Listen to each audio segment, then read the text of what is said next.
CEO Italian Summit and Awards 2022, 2 weeks from the beginning of Business Leader Summit, last event to talk with CEO, General Manager, President of some of the most important companies which are working in Italy and not only. In this moment, we are together with the CEO of Synertrade, and thank you for being with us. Hi, nice to meet you. Very glad to be here in Milano.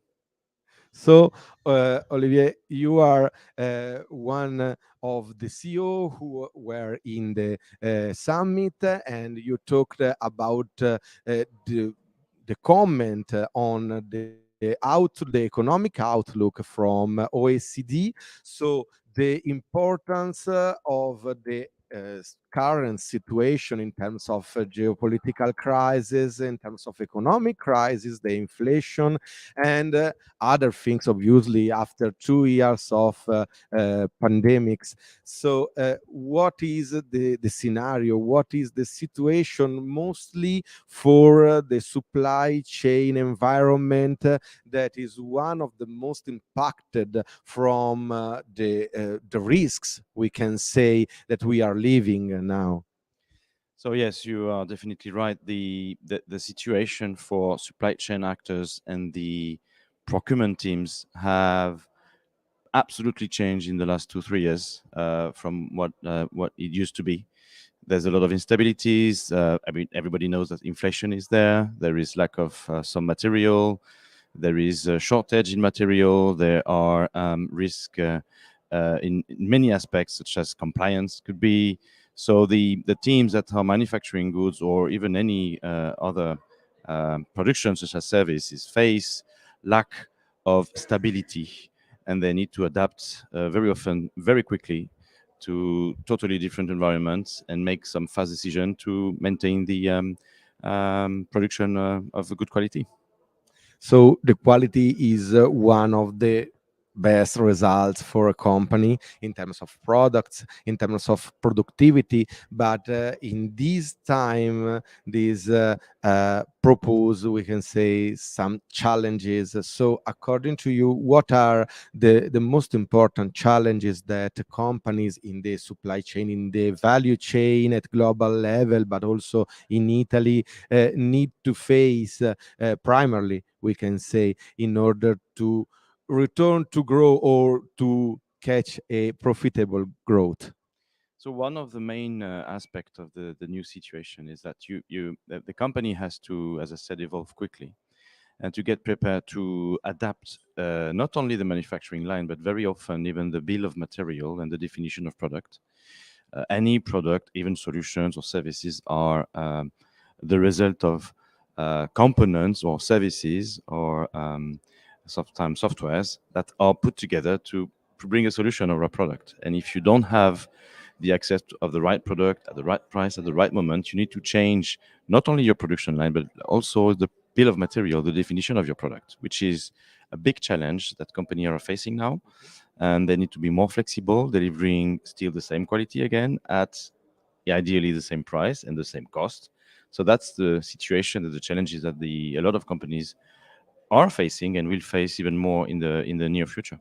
So, and during these 2 years, we learned the word resilience. And before, this was not one of the most known or heard word in the business environment. But now all talks about resilience. But what does it mean for you, or in general for the supply chain environment? And what are the most important drivers for this kind of capability, we can say? So I would say resilience for company is the same like resilience for human beings. You need to develop some capabilities to recover from a burden by choosing the way and the means you are going to use to recover for the burden. Recent discussion with an industrial company reported me that you don't have to be reacting to everything immediately, because that will bring you to a situation you cannot manage. You need to choose your combat. You need to choose what risk you are going to address and when, and what risk you don't address immediately and you address later. So it's a question of being, as a company, smart, and not only smart as a supply chain leader or procurement leader. Is a collective intelligence required to align on all the company on what combat do I need to fight on first, and then how do I step by step recover from situations that are sometimes very difficult. So this is resilience for company. And in order to be able to achieve the resilience and the fact that this company will recover from the situation, as I said, you need to develop collective intelligence. You need to develop end-to-end processes that are enabling all the company to make the right decisions. It's not question to decide to stock a lot of material when the finance is not agreeing that because that cost. The other way around is not question to stop buying things because it's too expensive and then the production cannot produce. So it's really a collective work end-to-end, seamless between the different component of a company to be able to be resilient.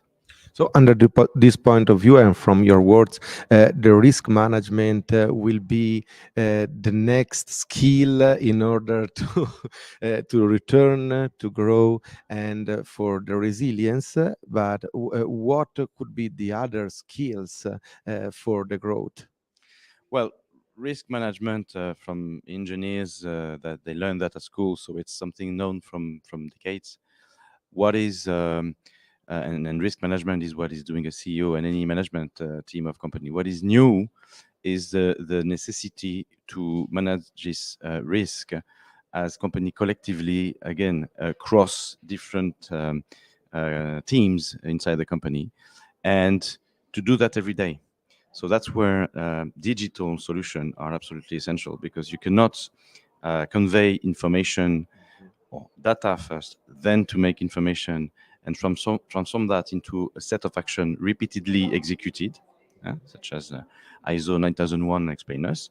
So you cannot have that if you don't have good digital tools that enable these process to be executed in a strong and efficient manner throughout the company. So that's, to me, one of the next frontier of the digital transformation, digital era. This situation will accelerate another frontier of digitalization, sorry, of companies.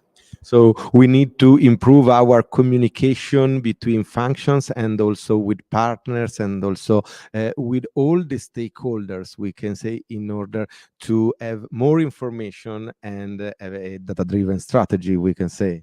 More information, yes, but not only smart information and smart execution of the right information. It's been a lot of trend to say that big data would be the solution to many things. It's true that big data is absolutely key. Nevertheless, it's about smart data, the data that are meaningful, the data that you can have executed by your teams collectively. Collaboration within teams and outside the teams are super important. You need to collaborate more with your suppliers in order to, again, anticipate, manage the risk, and develop your resilience status, as we mentioned. So thank you for your points and also for being with us. Thanks a lot for welcoming. Thank you.